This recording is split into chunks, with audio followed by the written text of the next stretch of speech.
శ్రీమాత్రే నమ. జయ గురు దత్తాత్రేయ నమ.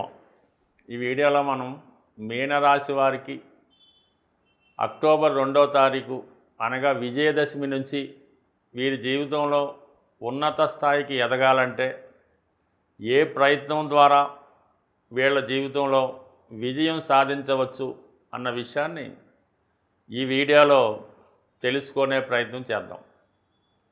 సాధారణంగా విజయదశమి రోజు మనం ఒక సంకల్పంతో ఏదైనా ఒక పని కొత్తగా ప్రారంభించినప్పుడు ఆ పని మన జాతకంలో ప్రస్తుతం ఉన్నటువంటి గోచార స్థితికి అనుగుణంగా ఏదైనా గ్రహాలు అనుకూలంగా ఉంటే ఆ గ్రహానికి సంబంధించినటువంటి వృత్తి వ్యాపారాల ద్వారా మనం విజయం సాధించే అవకాశం ఉన్నది.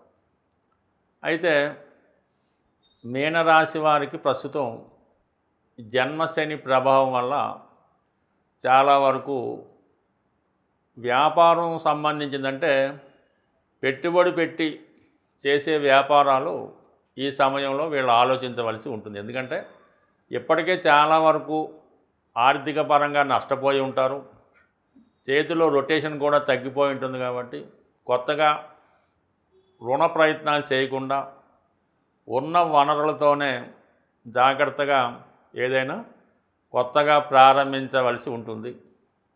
అది కూడా మరి అట్టహాసంగా ఆర్భాటంగా కాకుండా చాలా సింపుల్గా మీరు కొత్త వ్యాపారాన్ని కానీ వృత్తిని కానీ ప్రారంభించడం వల్ల నెమ్మదిగా విజయం సాధించే అవకాశం ఉంటుంది.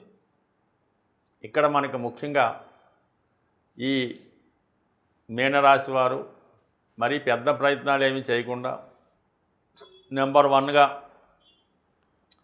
ప్రభుత్వ ఉద్యోగానికి లేదంటే ఏదైనా ఒక రాజకీయ నాయకుల వద్ద మినిస్టర్ల వద్ద ఉపాధి అవకాశాల కొరకు చిన్న స్థాయి గ్రామీణ ప్రాంతాల్లో ఉన్నటువంటి ఉద్యోగాల కొరకు అంటే ఏదైనా గవర్నమెంటు జడ్పీ జిల్లా పరిషత్తు ఇటువంటి చిన్నపాటి రాజకీయ వృత్తులు ఉంటాయి కదా, ఈ మున్సిపల్ కౌన్సిలర్సు జడ్పీ మెంబర్సు ఇటువంటి అంటే ప్రభుత్వానికి అనుబంధంగా ఉంటూ అటు ప్రజాసేవ చేసుకుంటూ నిజాయితీగా ఉన్నటువంటి వృత్తుల్లో కానీ లేదంటే గవర్నమెంట్ సంబంధించినటువంటి సర్వీస్ కమిషను ఈ సివిల్స్ గ్రూప్ 1 సంబంధించిన వాటిలో అంటే ఇక్కడ వృత్తికారకుడు సర్వీస్ కారకుడు సేవలకు కారకుడు అయినటువంటి శని రాశి ఉంటే ప్రభుత్వానికి సంబంధించినటువంటి రవి అంటే అధికారానికి కానీ ప్రభుత్వ సర్వీస్కి కానీ ఉన్నటువంటి సూర్యుడు సప్తమ స్థానంలో ఉంటూ శని పైన వీక్షిస్తూ ఉన్నాడు.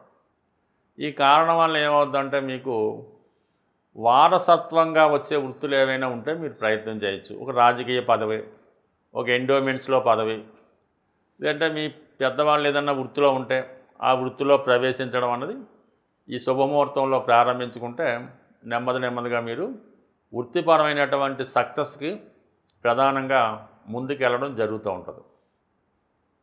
అలాగే సినిమా సంబంధించింది, సినిమా ఇండస్ట్రీలో కళలకి వాటికి శుక్రుడు కారకుడు, శుక్రుడు 6వ స్థానంలో ఉన్నాడు. అంటే మీరు ఏదన్నా ఒక టెక్నీషియన్గా, ఒక డైరెక్టర్గా, లేదంటే ఒక అసిస్టెంట్ డైరెక్టర్గా, ఒక సహాయకులుగా సినిమా రంగంలో ప్రవేశించాలన్నా కూడా అంటే ఇది సాధారణంగా మీనరాశే ఈ సినిమా చలనచిత్ర రంగానికి సినిమా రంగానికి కారణం అవుతూ ఉంటుంది. అంటే వీళ్ళ ఊహ, వీళ్ళ యొక్క క్రియేటివిటీ, ఒక స్క్రీన్ ప్లే, ఒక కథా రచయిత అంటే మీనరాశి వాళ్ళు ఎక్కువగా కథా రచయితలుగా, పాటలు రాసేవాళ్ళుగా, డాన్సర్లుగా, మ్యూజిక్ డైరెక్టర్లుగా ఎక్కువగా రాణించడం జరుగుతూ ఉంటుంది. ఎందుకంటే మీనరాశిలో శుక్రుడు ఉచ్చి పొందుతూ ఉంటాడు. ఈ శుక్రుడు ఉచ్చి పొందడం వల్ల ఏంటంటే వీళ్ళకి సినిమా పరిశ్రమ బాగా కలిసి వస్తుంది. అలాగే గురువు స్వక్షేత్రం, చాలా మంచి అందం, పర్సనాలిటీ, వాక్చాతుర్యం ఇవన్నీ కూడా ఎపీరియన్స్ అన్నీ బాగోవటం వల్ల బుధుడికి నీచరాశి, అది సంభాషణలో మాటల్లో కానీ వాళ్ళ యొక్క భావాల్లో కానీ ఎప్పుడూ సరదాగా ఉండే వ్యక్తిత్వంలో కానీ ఇవన్నీ కూడా అంటే చాలా మల్టిపుల్ రాశి మాట. ఈ మీనరాశి చూడడానికి ఏదో గురువు స్వక్షేత్రం అనుకుంటాం, కానీ దాని బ్యాక్గా మనం పరిశీలించినప్పుడు శుక్రుడి యొక్క ఉచ్చరాశి, బుధుని యొక్క నీచరాశి, అలాగే ధనస్థానంలో రవి ఉచ్చ, ఇన్ని ప్రధాన క్వాలిటీసు ఈ మీనరాశి వారికి ఉండడం వల్ల వీరు కంపల్సరిగా అటు రాజకీయ రంగంలో కానీ అటు సినిమా రంగంలో కానీ ఈ సమయంలో ప్రవేశిస్తే వాళ్ళకి రాణించే అవకాశం ఉంది. అలాగే మీరు న్యాయ వ్యవస్థలో ఎడ్యుకేషన్ సంస్థల్లో కూడా ప్రారంభించవచ్చు. అలాగే వాటి ట్యాకప్ చేసి మీరు ప్రయత్నం చేయొచ్చు. అయితే ఈ రాశిలో ఉన్నటువంటి శని భగవానుడు అతి కష్టం మీద మీ ప్రయత్నం నెరవేరుతుంది. అంటే మంచి క్వాలిటీ వస్తుందన్నమాట. అంటే రాజమౌళి గారి సినిమా తీసినట్టు ఉంటుంది ఈ రాశిలో శని ఉన్నప్పుడు. చాలా లేటుగా ప్రతి విషయాన్ని చాలా పిన్ పాయింట్గా చాలా శ్రద్ధగా 2 సంవత్సరాలైనా 3 సంవత్సరాలైనా చాలా కరెక్ట్గా తీస్తారు. అది కంపల్సరీగా దాని విజయం అన్నది ఎలాగొస్తుందో ప్రస్తుతం మీనరాశి వారు కూడా ఆ విధంగా మీరు ప్రతి పాయింట్ని ప్రతి నిమిషాన్ని ప్రతి దాన్ని జాగ్రత్తగా గమనిస్తూ ప్రతిదీ దగ్గరుండి చూసుకుంటే అంతకన్నా గొప్ప విజయాన్ని ఈ రాశివారు మీరు సాధించే అవకాశం ఉంటుంది. ఎప్పుడు కూడా శని ఎవరు ఊహించినటువంటి విజయాన్ని జీవితంలో జాతకులకు ఇవ్వడం జరుగుతూ ఉంటుంది. అయితే కొద్దిగా ఓర్పు సహనంతో ప్రయత్నం చేస్తూ ఇప్పుడు మీరు మీ యొక్క ప్రయత్నం ప్రారంభిస్తే 100% మీరు అటు సినిమా రంగంలో కానీ అటు రాజకీయ రంగంలో కానీ అటు ప్రభుత్వ ఉద్యోగంలో కానీ రాణించే అవకాశం ఉంటుంది. ఈ విజయదశమి సందర్భంగా మీరు కేవలం 1 సంవత్సరంలోనే ఆర్థిక పరంగా మీ యొక్క అభివృద్ధికి ఒక చక్కని పరిహారం అన్నది ఈ వీడియోలో తెలుసుకోండి. అయితే నమ్మకంతో జాగ్రత్తగా మీరు దీన్ని పాటించడం వల్ల మీ యొక్క అభివృద్ధి 100% సక్సెస్ రావడం జరుగుతుంది. మీరు మన మార్కెట్లో ఉన్నటువంటి ఈ ఆవకాయ పచ్చళ్ళు ఉన్నటువంటి జాడీ ఒకటి, అంటే దాన్ని పింగాణితో తయారు చేసినటువంటి జాడీ, అది ఆవకాయ పచ్చళ్ళు వేసుకోవడానికి అది ఉపయోగిస్తుంటారు. ఒక మీడియం సైజు, అంటే మీ యొక్క స్థితిని బట్టి ఒక మాదిరిగా ఇది ఆవకాయ జాడీ చిన్న సైజు తీసుకోండి. దానిపైన ఎరుపు రంగుతో ఒక స్వస్తిక్ గుర్తు పెయింట్ చేయడం కానీ లేదా స్టిక్కర్ కానీ అంటించండి, సరిపోతుంది. అంటే రేపు విజయదశమి రోజే, ఆ రోజు గురువారం వస్తుంది కాబట్టి ఆ రోజు ఆ జాడీలో ఈ కళ్ళు ఉప్పు, అంటే సముద్రం ఉప్పు కొద్దిగా అందులో వేయటం, అంటే మీకు తర్వాత అది ఇబ్బంది పెట్టకుండా ఉండాలంటే ఒక ప్లాస్టిక్ కవర్లో వేసి ఆ ఉప్పు కొద్దిగా పిడికడు ఉప్పు అందులో వేయవలసి ఉంటుంది. అలాగే గోమతి చక్రాలు ఒక 6 అందులో వేయండి. గోమతి చక్రాలు లభ్యం కాని పక్షంలో ముత్యం, అంటే మనకి మంచి ముత్యం అక్కర్లేదు, ఏదైనా ముత్యాలు ఒక 6 కానీ 1 కానీ ఆ జాడీలో వేసి 6 సంఖ్య వచ్చేలాగా ఇప్పుడు మనకి